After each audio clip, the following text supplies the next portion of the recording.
you say, okay, because when you look at the story of the death of Jesus, so we're supposed to automatically assume that the Savior of the world came through a virgin.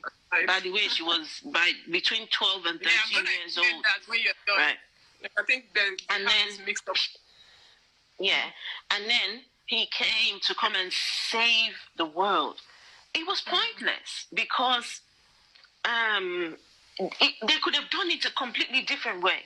Nobody needed to die. So why do I have to feel bad that someone did something I didn't ask him to do?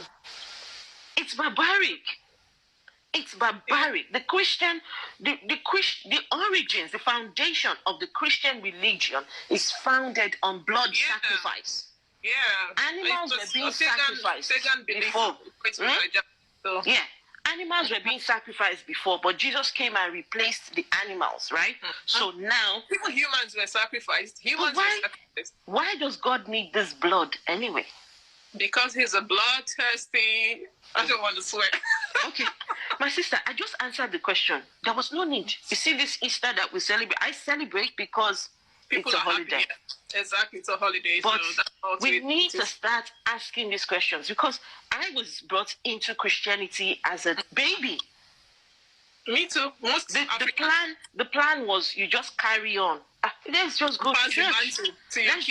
Let's shall be going. Let's just carry, But no. I don't want to pass on.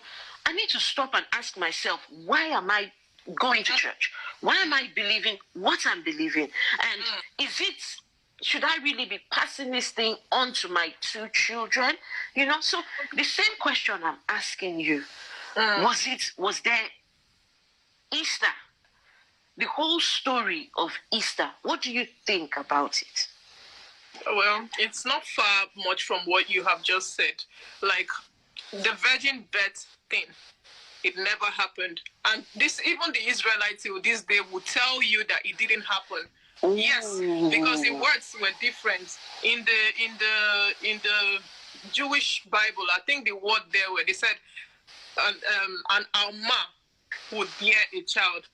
Alma in Hebrew means a young woman.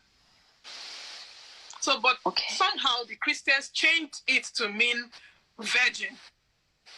So a young woman and virgin, there are 2 different words. Alma is for young woman.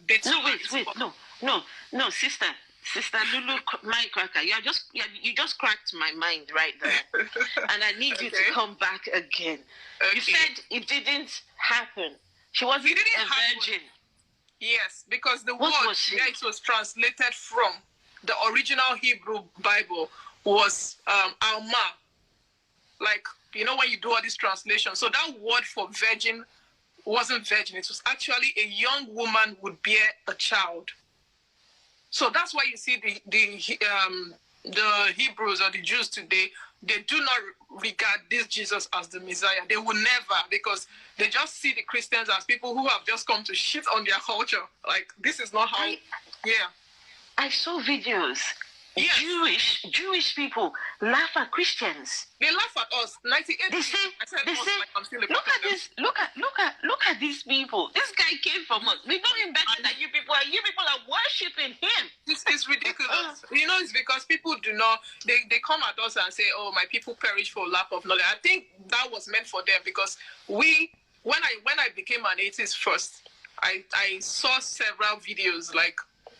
There was this young pastor then, ex-pastor, who he left Christianity and he was just talking about a lot of stuff. Then that was the first time I actually listened. I've been seeing all that stuff, but I was like, just listen. It's not even like these stories make sense to begin with. So listen and see or research on your own after you have listened. Because me, I don't believe anything people just say like that until I have done proper research. Maybe that's why I was able to break free from religion faster than or better than most people. But it's funny when the same people will come and say, oh, these books you people are researching. Okay, let's say the books we are researching are wrong or whatever. Which ones have you guys, like what evidence have you guys brought forward about your religion to debunk all these books we have been reading? let's say it's about books. Maybe books are misleading us or telling us the wrong thing, that there's a God or whatever. What evidence have your own whatever produced to debunk all our claims? So it's just... So what you're saying is the eyes that you look at Christianity is the same eyes you would use to, the same lenses you would use to look at all the other religions. All of them, because it's so you're not picking one religion over another. The only reason I talk about is Christianity more is because of that's where I was brought up into, or how I was raised. So yes, someone has said, "Oh, go and try it with the Muslims."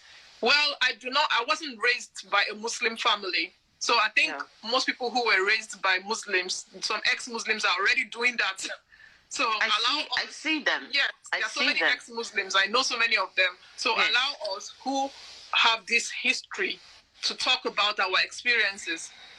At least we can talk better. Though I know a bit of other Abrahamic religions history, but let me focus on what hurts me, or what I was brainwashed into. What you were brainwashed and indoctrinated into. Exactly. Even I earned the right to even talk about it, knowing that I was brainwashed. Yes. So I don't even have to. The fact that I was brainwashed is enough reason for me to talk about it. Okay. Just like someone being brainwashed by Boko Haram and then redeemed later, the person has every right to keep talking and telling you, look, this is not good, and giving you reasons. So like I said, you talked about raising your kids. Like I said now, I would not, personally, I don't have to tell anyone how to live their lives. If you think it's sensible to believe in the God, I would always question your intelligence. I would always.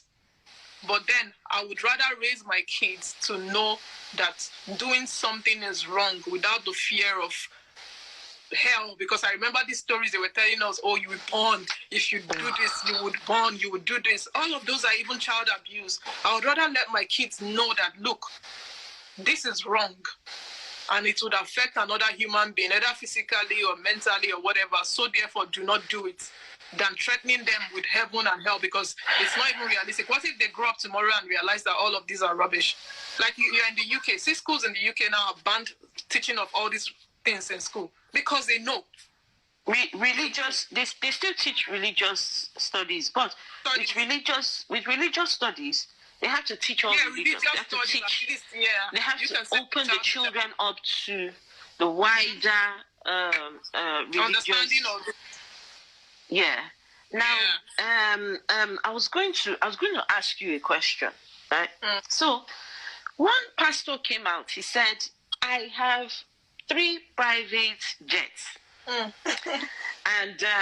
everybody, up they were clapping, they were hailing him. Yes, I saw. My question to you is, you see, we have the Daddy Geos and the big, all of them. They have lots of them. Adeboye, Oyedepo, of course, Suleiman. There's so many out there. Now, when you look at those men now, what comes to your mind when you see those daddies in the Lord? First of, before I used to think these men are just like my former pastor, because I attended Christ Embassy. So I used to tell my my brother is a member of Christ Embassy. Yeah, because I believed that he was the man was actually intelligent. So I used to tell myself then that if a man as intelligent as this would have known that there was no God, but then he's using people. But along the line, I realized he's not even intelligent at all. As you grow, your brain starts to expand and see even things people you used to hold in high places. You start to see how flawed they are. So then most of these men, I think they already know that the members are foolish. Absolutely. Most of them know. They know already. You don't just most of the pastors are already, they're atheists. They can't be atheists because most of them are. Most of them are because most of them are. They have found something that works. They know that if they tell the people God said, Jesus said. Jesus told me to tell you. They know that the people will believe. Because right? it's a higher authority. And they know. See, I saw a video some days ago. One pastor, Odumeje, that's the Indabuski himself.